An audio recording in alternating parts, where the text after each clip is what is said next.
Kevin Ellis, you are the king of new homes. Why aren't estate agents good at new homes?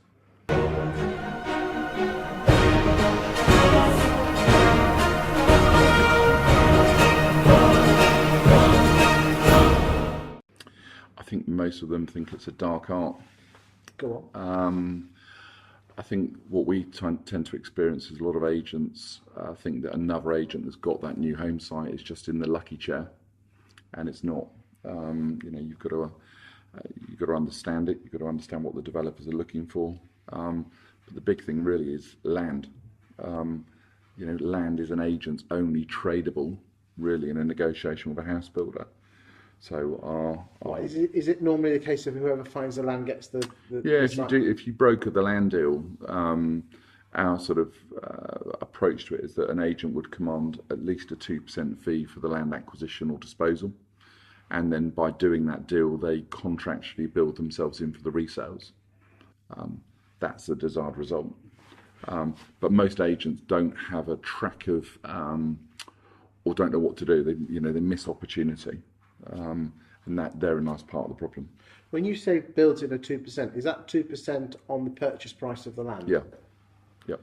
So how do estate agents find that land then? So in the first instance, it's about training the staff, and that's one of the things we really pride ourselves on as a network.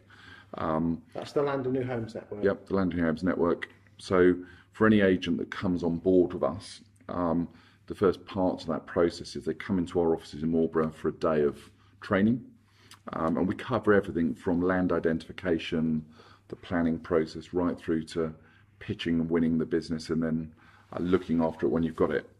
Now, in an ideal world, we'd break that down into sort of segments, but an agent could walk out the door from coming on board and tomorrow need to do a pitch. So we cover everything all in one go.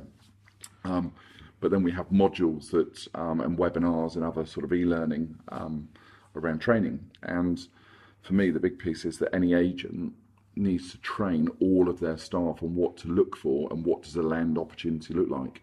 Is it? I mean, they don't present themselves just as a planning permission. Have you almost got to get them before the planning? Yeah, you need to get them before.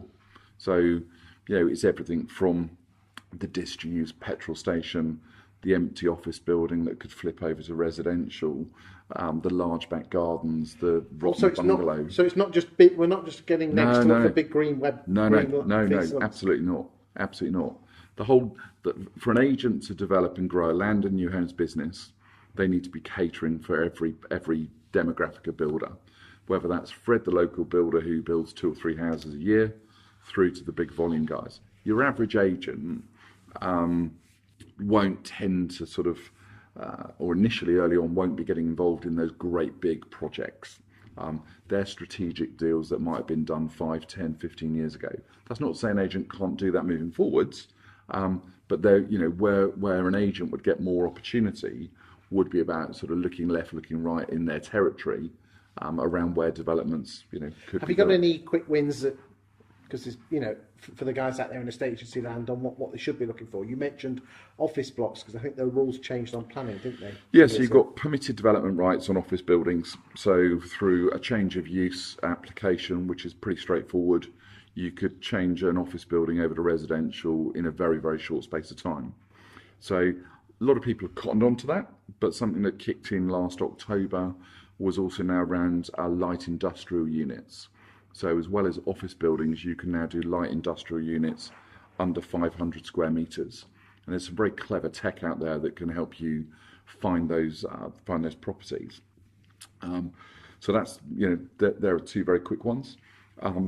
The bungalow or the low value house that's standing on a large plot, bread and butter, big back gardens, maybe that could be assembled with neighbours. Good opportunity for landowners to unlock. And you can teach agents. We teach them all of this. Yeah, we teach them all of this. But we also give them an overview of planning as well. And that's not to say that we want an agent to become a planner, but I think they need to have a basic awareness of what, why a piece of land might get planning and why it might not. Maybe we could talk about all these in the further interviews. So yeah. Thank you very much. Thanks.